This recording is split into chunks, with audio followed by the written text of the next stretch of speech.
안녕하세요. 올해 35살 나름 골드밋으로 잘 살고 있는 싱글 여자입니다. 제가 사연을 쓰게 된 이유는요. 엄마 때문이에요.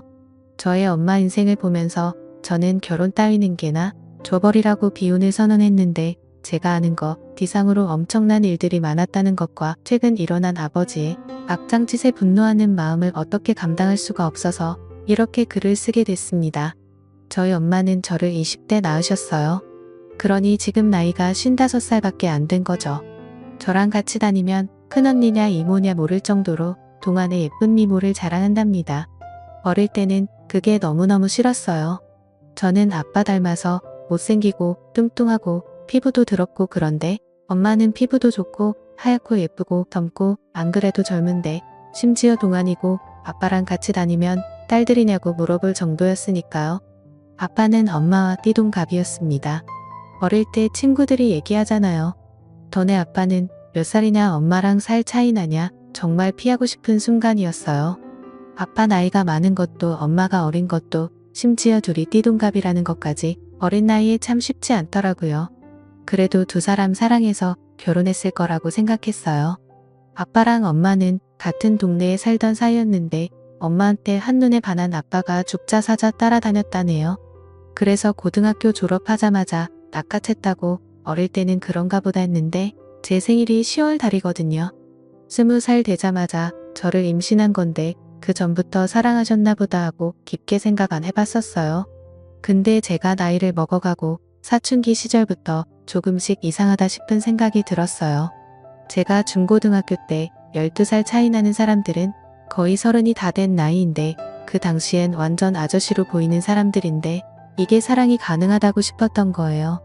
한편으로는 연예인 좋아하듯 좋았나 싶기도 했는데 그러려면 비주얼이라도 좋아야 하잖아요. 엄마가 너무너무 아까울 정도로 아빠는 키도 작고 못생기고 심지어 대머리입니다. 젊을 때 사진 봐도 머리숱도 없고 그냥 배나웃 아저씨더라고요. 엄마는 도대체 아빠 어디가 그렇게 좋았어? 어디가 좋아서 결혼까지 해서 이러고 살아라고 물으면 그냥 다 좋았어 라며 얼버무리고 대화를 피하곤 했어요. 부끄러워하나 했는데 알고 보니 다른 속사정이 있었던 거였어요. 제가 바보였죠. 진작 더 물어보지 않고 엄마 부끄러워하기는 그래도 좋긴 좋았나 봐 하면서 놀리곤 했으니까요. 처음으로 아빠에 대한 반감이 생긴 건 다른 집 아빠들과 우리 집 아빠가 많이 다르다는 걸 알게 된 초등학교 시절이었어요. 우리 집은 늘 엄마가 나가서 일을 했어요. 화장품 방판도 하고 식당에도 나가고 아빠는 사업을 한다고 하는데 맨날 놀았어요. 하루 종일 TV 보고 그러다가 밤에 나가고 새벽에 들어오고 나중에 알고 보니 동네 양아치들이랑 도박하는데 빠져가지고 엄마가 피땀 흘려가며 벌어온 돈들까지도 도박판에 다 꼬라박았다고 하더라고요. 엄마가 일주일에 하루 쉬는 날이면 몰아놓은 빨랫감에 청소에 집안일 일환일은 다 해야 했고 저는 그런 엄마 아빠를 보면서 우리 집 좀 이상하다라고 생각했었던 것 같아요. 아주 어릴 때였어요. 엄마는 그렇게 평생 일을 했어요. 아참 아이는 저 하나예요. 저 낳고 아빠가 정관 수술하고 왔다나요. 그것도 예전에는 뭐 민방위 훈련 가면 공짜로 해줬다고 애 더 낳을 생각 없다면서 엄마라는 상의도 없이 혼자 묻고 왔대요. 엄마도 그건 좋다고 했어요. 자식 더 낳고 싶지 않다고요. 제가 어릴 때는 나도 동생 있었으면 좋겠다고 동생 낳아달라고 투정 많이 부렸었거든요. 그때마다 엄마가 한숨 쉬면서 엄마는 너 하나 잘 키우는 게 인생의 목표야. 다른 아이 생각도 하고 싶지 않아. 외로우면 좋은 친구를 많이 사귀고 동생은 꿈도 꾸지 말아라고 말하곤 했었죠. 늘 저를 자기 인생의 전부라고 말하는 엄마 때문에 사실 사춘기 때는 스트레스도 많이 받았어요. 엄마가 늘 저한테 너가 잘 돼야 해. 너는 꼭 좋은 학교 들어가서 성공해야 돼 라고 엄청 압박을 줬었거든요. 그때는 그게 진짜 압박인 줄만 알았는데 살다 보니 엄마의 진심이 뭔지 조금은 알 것 같아요. 그래도 싫었지만 엄마 호강시켜 줄 거라고 열심히 공부해서 지금 번듯한 직장 다니며 꽤 많은 연봉 받고 잘 살고 있어요. 엄마도 만족하시고요. 몰랐는데 엄마가 몸에 멍이 좀 잘 드는 편이었어요. 이상하게 안 보이는 데만 골라서 멍이 드는데 저는 딱 알죠. 목욕탕 가도 멍 자국은 보이고 엄마 옷 갈아입을 때나 샤워할 때도 보니까요. 엄마 조심 좀 하고 다녀. 웬멍이 이렇게 많아 그러게나 말이야. 어디서 멍든 건지도 모르겠네 라며 아무렇지 않게 받아주던 엄마의 말들 사실 제가 없을 때 아빠랑 싸우기기라도 하면 아빠는 꼭 물건을 집어 던졌다고 해요. 다행인 건 그리고 그나마 진짜 눈꽃만큼 고마운 건 제 앞에서 안 그랬다는 거 아닌가요? 제 앞에서 그랬어야 제가 더 진작 갈라채고 이 지경까지 오지 않았을까요? 암튼 아빠는 그렇게 오만 물건을 엄마한테 집어던져서 엄마 멍들게 만들었고 물건 던지는 거에서 넘어서서 손찌감까지 하게 됐다고 합니다. 엄마는 그저 가정 지키겠다고 까놓고 저 때문이겠죠. 저한테 상처 주지 않으려고 저 다 컸는데도 한부모 자식 만들지 않으려고요. 하루는 엄마한테 전화가 왔어요. 내가 이런 얘기해서 진짜 미안한데 엄마 고민이 있어. 오늘 시간 있으면 엄마 집에 좀 들릴래? 제가 30살에 독립돼서 나왔거든요. 집에서 회사가 2시간 거리라 출퇴근도 힘들고 그냥 혼자 살고 싶었던 때였어요. 엄마 혼자 외로울 거 알면서도 그냥 나와버렸는데요. 암튼 그 전화를 받고 엄마 집에 갔어요. 엄마 집 문을 여는 순간 벌어진 상황을 보고 제 눈을 의심할 수밖에 없었습니다. 집은 초토화되어 있더라고요. 심지어 TV까지 바닥에 내동댕이 쳐 있고 그릇은 다 깨져 있고 엄마는 소위 말하는 눈탱이 밤탱이가 되어 있고요. 기겁을 한 저는 엄마 이게 무슨 일이야? 도둑 들었어? 라고 물었죠.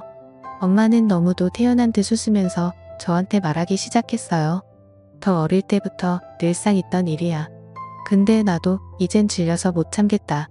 그냥 이 정도였으면 여태 참고 산 게 앞으로는 더 못 참았겠니? 근데 네 아빠 여자 있다더라. 이제 나보고 나가래. 나 어떻게 해야 하니 진짜 어이가 없어서 할 말이 없었어요. 여자가 있다. 엄마처럼 예쁘고 고운 여자 이렇게 개고생시키면서 데리고 있으면서 무슨 놈의 다른 여자가 있어요. 나이도 내일 모레 70 다 되어가는 사람이요. 엄마 아빠 여자 있대. 돈 보내버려 뭐가 고민이야.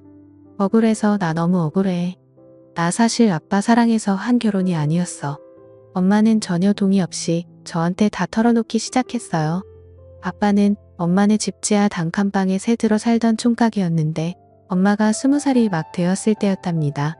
집에 물이 새는데 주인 집에 아무도 없으니 엄마라도 잠시 내려와서 봐달라는 말에 아무 의심 없이 아빠 방으로 내려갔고 그날 몹쓸 짓을 당했다고 해요. 아무것도 모르고 순수했던 엄마는 큰일 났구나 싶어서 아무한테 말도 못했고 아빠라는 인간은 너네 부모한테 다 불어버릴 거라고 협박을 해서 엄마를 주기적으로 불렀답니다. 결국 그러다가 제가 생겨서 결혼을 하게 됐다고 하더라고요. 엄마 말로는 그 당시 엄마는 아기가 어떻게 생기는 줄도 모를 정도로 진짜 무지했다고 해요. 그래서 순결을 뺏기면 큰일 나는 줄 알았던 사람이고 또 워낙에 보수적이고 고지식한 할아버지 때문에 그런 일을 입 밖에 꺼낼 수 없었다고요. 지금 같은 말도 안 되는 일이지만 그때 당시에는 그런 일이 많았다고 저로서는 이해할 수 없지만 그때의 엄마가 너무 불쌍하고 그런 일로 지금까지 당하며 살아온 엄마가 또 불쌍하고 나 같은 개 때문에 결혼까지 한 엄마의 인생이 너무 안타까워서 참을 수가 없었습니다. 그래도 엄마는 저 보며 참고 살았대요. 그 말이 진짜 얼마나 제 가슴에 대모처럼 박히는지 아세요? 내가 뭐라고 나 같은 것만 아니었어도 엄마가 또 다른 인생 살 수 있지 않았을까 싶어서요. 진짜 충격 많이 받았는데 엄마 인생 이렇게까지 망쳐놓은 주제에 딴 여자 생겼다고 엄마 내쫓으려고 한다? 가만히 있을 수가 있나요? 엄마가 이 집에 지내고 있는데도 그 낯선 여자 데려와서 엄마 내쫓고 지리집 마냥 그렇게 지내고 간 밤이 벌써 여러 번이라고 진짜 내가 이 엄마 때문에 못 살아요. 그래서 내쫓는다고 쫓겨났냐니까 찜질방 가서 자고 그랬대요. 속이 터져야 안 터져요. 저는 도저히 안 되겠다 싶어서 집 사진이랑 엄마 멍든 사진 다 찍고 엄마랑 병원 가서 진단서를 끊고 왔어요. 진짜 가지가지 한다는 말이 이럴 때 쓰라고 있는 건가요? 집에 돌아와서 문을 열었는데 타이밍도 기가 막히죠. 아빠 신발과 함께 낯선 여자 신발이 딱 있더라고요. 한관에 우산이 하나 보이길래 우산 들고 핸드폰 동영상 딱 열고 안방 문을 열어 제꼈어요. 진짜 못 볼 꼴도 이런 못 볼 꼴이라 어휴 안 보는 삽니다라는 말 이럴 때 쓰는 거 아닌가 몰라요. 진짜 기능이나 제대로 할까 싶은 나빠가 웬 늙고 뚱뚱한 여자 하나 눕혀놓고 뭔가 엄청 용을 쓰고 있는데 진짜 웃겨가지고 우산으로 진정 확 쑤셔버리고 싶은 걸 꼭 참고 동영상 찍으면서 말했어요. 이봐요 아줌마. 좋아요. 도대체 뭘 보고 이런 쭈구렁 할아버지랑 바람 타요?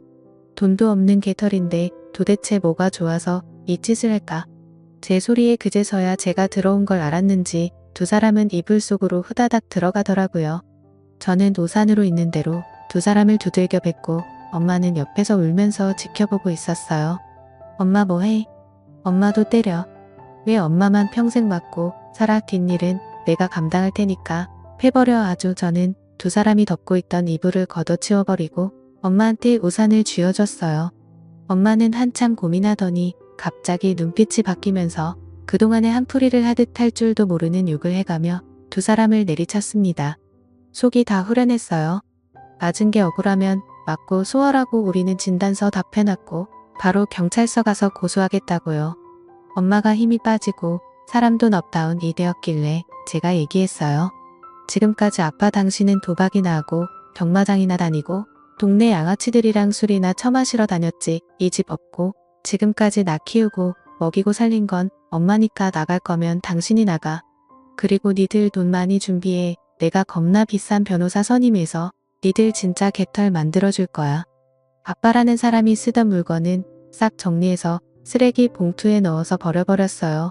속옷 하나, 칫솔 하나까지도 전부 다요. 나이 70 먹고 이혼당하고 쫓겨나가는 꼴이죠. 상간녀는 또 뭐예요? 개뿔 아무것도 없는 노인네가 나가서 양아치들이랑 어울리면서 술집 가서 비싼 술 먹고 있는 척 좀 하고 다닌 모양인데 완전 꽃뱀이 돈이 많은 줄 알고 한번 물어보려다가 상간녀 소송당하고 같이 개털된 거 웃기지 않나요? 엄마는 그렇게 이혼을 했고 요즘 홀로서기에 애쓰시고 계세요. 운동도 하고 여행도 하고요. 하고 싶은 건 많았지만 시국이 이래서 잠시 다 미뤄둔 상태로 집에서 뜨개질도 하고 제가 주는 용돈으로 맛있는 것도 배달시켜 드시고 주말에는 저랑 한적한 교회로 드라이브도 다니시고요. 진작 이렇게 같이 다녔으면 얼마나 좋았을까. 그동안 엄마는 얼마나 힘들었을까 생각하면 진짜 가슴이 찢어질 듯 아픕니다. 젊고 예쁜 우리 엄마 저랑 같이 앞으로 40년만 더 같이 즐겁게 살자고 약속했거든요. 저 키우느라 버린 세월 억울하지 않게 앞으로 효도하고 진심으로 엄마한테 잘하면서 살 거예요. 우리 엄마의 새 출발을 응원해 주실 거죠? 그럼 저는 엄마랑 먹을 맛있는 저녁을 준비하러 이만 가보겠습니다. 감사합니다.